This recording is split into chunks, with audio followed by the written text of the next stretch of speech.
now to our international affairs analyst, Dan Perry, and our senior diplomatic correspondent, Owen Alterman, who are here in the studio with us. Obviously, we are hearing starkly different messaging from the United States and from the Islamic Republic of Iran when it comes to potential negotiations on the table. My feeling is, from the many analysts and guests and people that I meet on the street, that the Israeli expectation at this point is that this is the war of all wars, the war that is going to end the Islamic Republic. And if that is not achieved, is this going to be deemed a major failure for the Israeli government? And what are we hearing from Israeli officials on this? Israel is divided, and some people will say it's a big victory and others will not. And this is a case where if the war ends today, everyone can claim victory. And in all cases, it will be with a degree of plausibility. The victory that Netanyahu would surely claim would mirror what Trump would say, which is that they have been set back spectacularly. I mean, when you kill their leader and most of his adjutants and destroy so much of their military and their infrastructure, and very clearly their ability to strike at Israel, and quite possibly their willingness to flirt with more conflict against Israel and an America that has now crossed the Rubicon and is willing to attack them directly, probably is diminished. So I think to say that Israel's strategic position is the same as it was is wrong. I mean, Israel can claim that it has achieved a lot, even without having received what it really wants. And Trump will say the same. Of course, Trump would sell anything to anyone, and this is sellable. As for the Iranians, it's a little bit sad when you've been thrashed so badly and you can somehow say we've won because we're somehow alive, still barely standing. It's pathetic, but they will. And to their acolytes, that will work. So when it's a win-win-win for everyone, you can kind of tell that there's going to be some momentum in that direction now. It seems to be a contradiction where Trump says there's been talks and the Iranians say there haven't been. These are two parties that have a tenuous connection to the truth at the best of times, especially during the fog of war. But in this case, I'm inclined to bet that Trump is the more truthful, simply because no one can say who's in charge in Iran right now. Obviously, there very probably are competing spheres of influence as the regime tries to figure out what to do next. And Trump is very likely exchanging messages with someone or other. The big question is what he will agree to accept for an end to the war. If it's only restrictions on and even a cancellation of the nuclear program, that would be a wasted opportunity. And then no matter how set back the Iranians have been, in Israel, there will be a lot of bitterness about how they went through all this hassle and inconvenience and sacrifice. And again, they only got back to where the JCPOA was under Obama in 2015. Right. I mean, quite frankly, it's hard for me to believe that the Israeli public will be okay with this war ending right now, because there seems to be the general perception that it is not going to be a true success unless the Islamic regime falls, because ultimately they're just going to rebuild themselves and continue to attack and rearm the proxy groups that, like Hezbollah, for one, that have been attacking Israel. But I do want to talk about something, and that is the markets. We saw them already moving before the news actually broke. We actually saw just minutes before President Donald Trump announced these surprise talks with Iran, huge stock futures and bet against oils. I mean, essentially, traders were suddenly piling up into stock futures in this bet against oil. And then, of course, we saw Brent crude plunge by 9% after that announcement. What does that tell us about Trump's strategy right now? And is this a shocker to anybody? Well, Trump loves his metrics, and in particular his stock market. So I can tell you the Dow Jones is up by 2% today. And Trump takes credit for that, and of course does not take the blame for when it falls.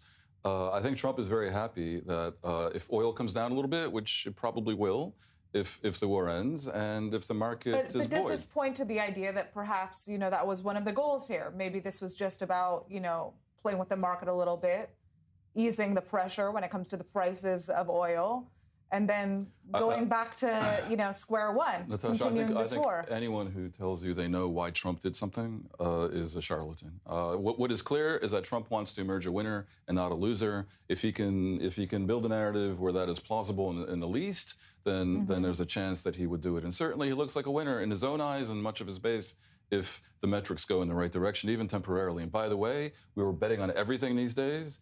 Don't be surprised if some people made significant fortunes on the rise and fall of these markets. At this point, what do we know about the damage that has actually been made on the Islamic Republic's military assets and how strong the regime is from a military standpoint?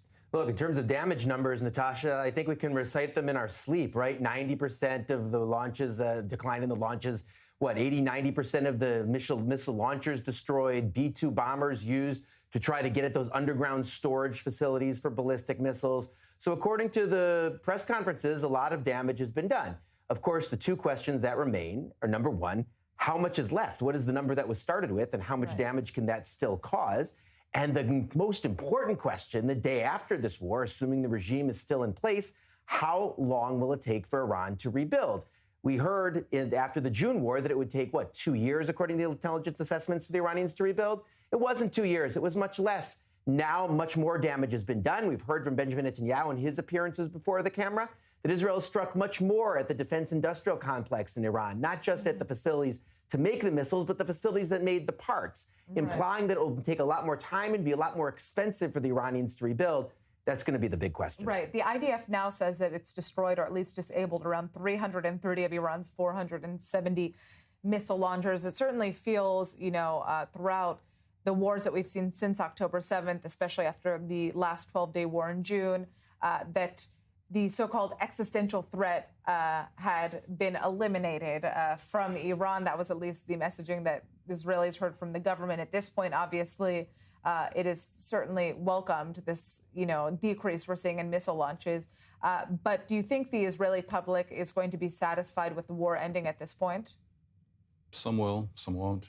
If the war ends with the regime in place and none of the conditions agreed to, then many more people will not be satisfied. If it ends just with another limitation on the nuclear file, then the number moves over a little bit. If the war ends with Iran agreeing to what I hope will be presented to them if talks are going on, which I think they will be going on, as absolutely rock-solid demands that it end the militia program, that it end the ballistic missile program, and that it end the nuclear program, then I think the Israelis will be quite satisfied, even if the regime stays in place. Now, I would hope that Trump would approach these talks from a position of strength. He should indeed consider that he has a position of strength, no matter how fanatical, no matter how suicidal the leaders of Iran might be. And I don't think they're that suicidal, many of them at least. Pezeshkian is not suicidal. No matter how crazy they may be, probably they understand now something that they didn't understand a few months ago, which is that the U.S. is willing to go to war. And they may agree to seriously limit their activities on all three fronts, the missiles, the militias, and the nukes, in exchange for survival. I would want the Americans to add other conditions as well. Domestic reforms, as we heard some of the other guests suggesting, might be achievable. Maybe demand an end to the clerical vetting of presidential candidates. Maybe re-empower the Iranian parliament. If not actually hand over to the opposition, that's extremely unlikely. That's a total defeat. But to demand an end to the missiles, nukes, and militias, as well as the beginnings of some domestic reforms, that would be a spectacular victory. Is it achievable?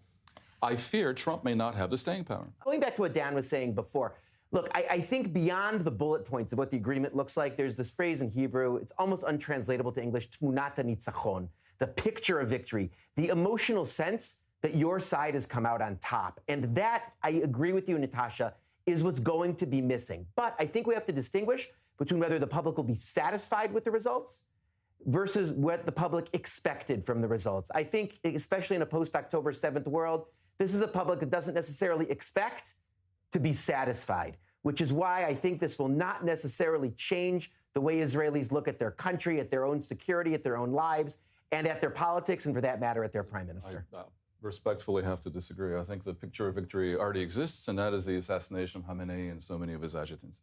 If the Israelis want to declare victory and to say, well, we've achieved something, it's more or less that. And I would also note, it's unprecedented. I can't think of another state actor that assassinated the head of state of another country in recent modern history. The crossing of that kind of Rubicon, that kind of daring, some would say that kind of recklessness, is spectacular. And regular people who aren't used to thinking like fanatics would have to conclude that even if the Iranians continue with their bluster, they're going to think twice before taking on Israel and the Americans once more. But that is the Israeli narrative to victory. But one thing, I'm just not sure that the Israeli public buys that. But there is no Israeli Dan, public. Israel has Guys. killed lots of leaders since October 7th, only to see that the organizations are still there. State? I don't know that people are going to make a distinction whether it's Khamenei or a state-like actor like Hezbollah and Nasrallah. The point being, but again, I think the public didn't necessarily expect to be satisfied. I don't know the Israeli public. I know there are but 10 and some million Israelis, and they're usually divided, and the Israeli public decides one way or the other based on a shift of 2 or 3% among them. And polls have shown that the numbers haven't moved, at least in terms of voting intentions, That's which is a true. reasonable proxy at this point in how people feel about this the war. achievements Ultimately, support for this war. They all support the war. Right, because they're, again, going back to the fall of the Islamic regime, I think it's really hard. The expectation was pretty much set by Netanyahu at the start of this war. And by the facts. The killing of Khamenei and so many of his lieutenants on the first day suggested that indeed a regime collapse might happen. And frankly, I still think it's possible, not necessarily right now. I agree with that completely. I mean, look, I have lived long enough to be in the Soviet Union before it collapsed. And it looked less collapsible than this looks now. Right. There's a better example. I can hardly think There's a better of example. another country that is so rife for collapse. Serbia. One sentence. Serbia. It's spring of 1999, 78-day air campaign by NATO. Kosovo. Vis-a-vis Kosovo. Of course, there wasn't the goal of toppling the regime, but 16 months later, a popular revolution, a color revolution, led to the end of the regime. Again, there may be some connection between them, maybe a precedent. Handed Milosevic the Hague. The Israeli airline Israel now says it's going to have to limit its flight operations to 5 destinations. That will be Athens, Larnaca, Rome, Tbilisi in Georgia, and Addis Ababa in Ethiopia. So I'd like to turn back to our guests in the studio. Owen, just for a quick comment on this. You know, I think this is one of the first times that we are seeing such severe restrictions on Ben Gurion Airport. How are Israelis reacting to this, and what does this tell us about the conflict at this point? I think what's new here is the number of flights that are going to be taking off from Taba and from Aqaba. Taba across the Egyptian border and the Sinai, and Aqaba across the Jordanian border. And the idea that these airlines are going to be using those airports significantly, it's a new chapter, I think, in Israeli travel for mass numbers of Israelis to be flying out of those airports. And also, it is different from past episodes that the situation is going on for this long at Israel's airports and the need for these restrictions. Right. It's difficult for people, again, even if there are items that are higher priority. You know, on the positive side, you can say that the cooperation with Jordan and Egypt as regards this That's matter true. is kind of heartwarming and a sign of maybe good things to come. All right, my friends. Unfortunately, that is it for our broadcast. I'm Natasha Kirchuk. Thank you to our guests, Owen and Dan.